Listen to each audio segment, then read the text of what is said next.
bersama teman-teman dari Mojokerto, dari Jombang,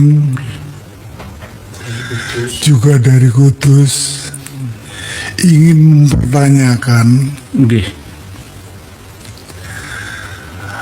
bagaimana perjuangan PWLS untuk memperjuangkan kebenaran-kebenaran ajaran yang ada di dalam agama Islam sekarang itu kok banyak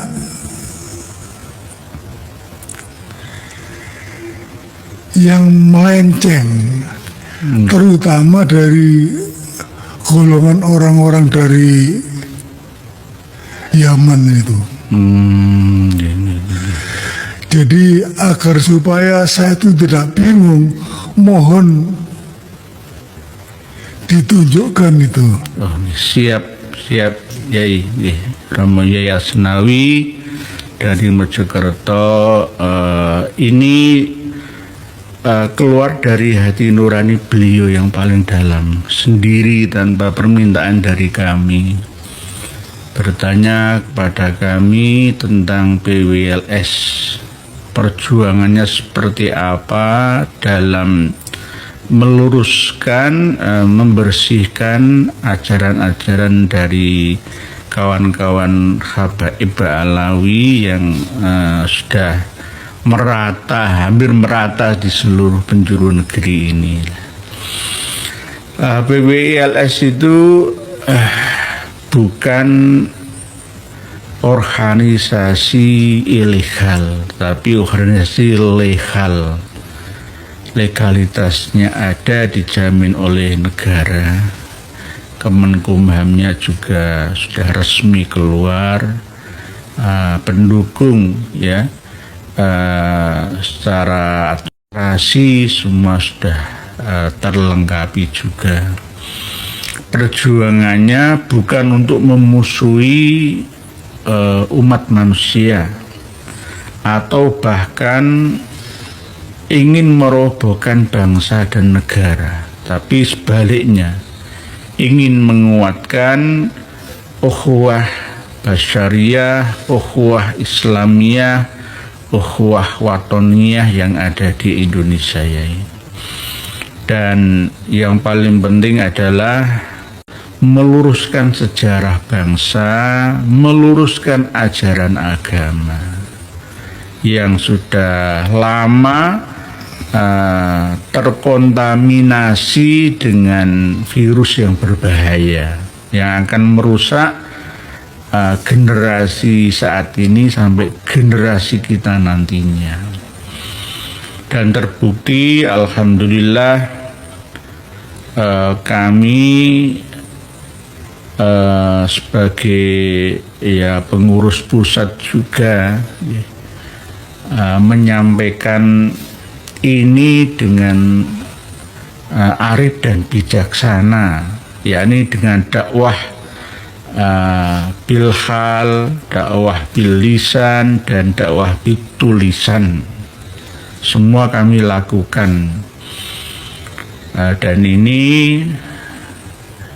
tujuannya apa? Bukan mencari harta tahta atau wanita atau kedudukan atau pujian, tidak. Tapi justru malah yang datang itu banyak cemoohan, hujatan, ancaman, fitnahan, kedengkian, macam-macam. Ya, inilah perjuangan ya ini. Jadi perjuangan kita ini bukan untuk memperkaya diri sendiri atau ingin terkenal megah, ya rumah yang kami miliki, tidak seperti itu. Ini panggilan jiwa. Perjuangan Wali Songo Indonesia bukan berarti anggotanya harus dari Duriah Wali Songo saja, tidak. Bahkan nanti bisa juga kalau misi dan visinya sama ya, dari kalangan siapa saja bisa bergabung. Karena PWI ini tidak hanya lingkup keturunannya Wali Songo saja, tidak, tetapi seluruh umat yang peduli dengan bangsanya, negaranya, bahkan agamanya.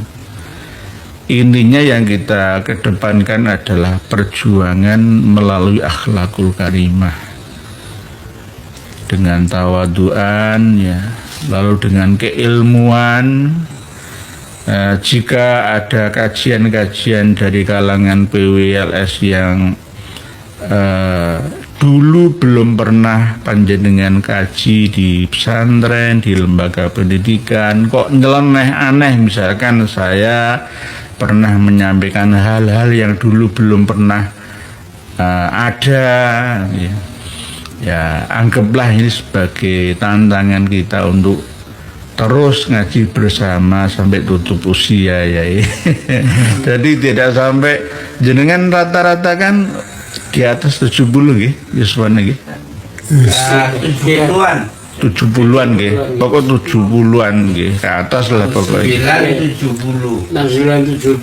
Paling muda 69 tahun nggih. Nggih.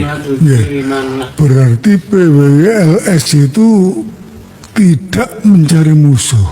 Enggak, boten. Tidak. Benar-benar untuk meluruskan ajaran agama yang telah dirusak oleh orang-orang yang tidak benar. Dan saya merasa kasihan kepada generasi-generasi penerus kita. Mungkin seperti saya lebih mudah paham. Nggih. Tetapi yang saya pikirkan adalah generasi-generasi yang setelah saya itu kemasukan daripada ajaran-ajaran mereka, orang-orang golongan apa itu Pak Alawi. Nah, itu yang saya baca di buku, di medsos dan lain sebagainya, sangat parah sekali. Alhamdulillah ada PWLS yang meluruskan ajaran agama Islam yang benar-benar dari sumber hadis, Quran, ijma dan qiyas. Nggih. Saya sangat terima kasih kalau begitu ada PWLS ini. Nggih. Sama-sama, ya. Nggih. Jadi PWLS itu milik bangsa, milik semua ini. Jadi tidak hanya milik anaknya ini, anak kiai ini, enggak. Semua, ayo bareng-bareng bersama perjuangan kita ini. Oke, terima kasih atas dukungannya, Yai. Biar para pejuang yang ada, yang lebih muda dari panjenengan ini lebih semangat lagi. Yang sepuh-sepuh aja peduli, ya. Terus bagaimana yang muda-muda ini kok malah nggak melek itu. Karena kebangetan kan begitu.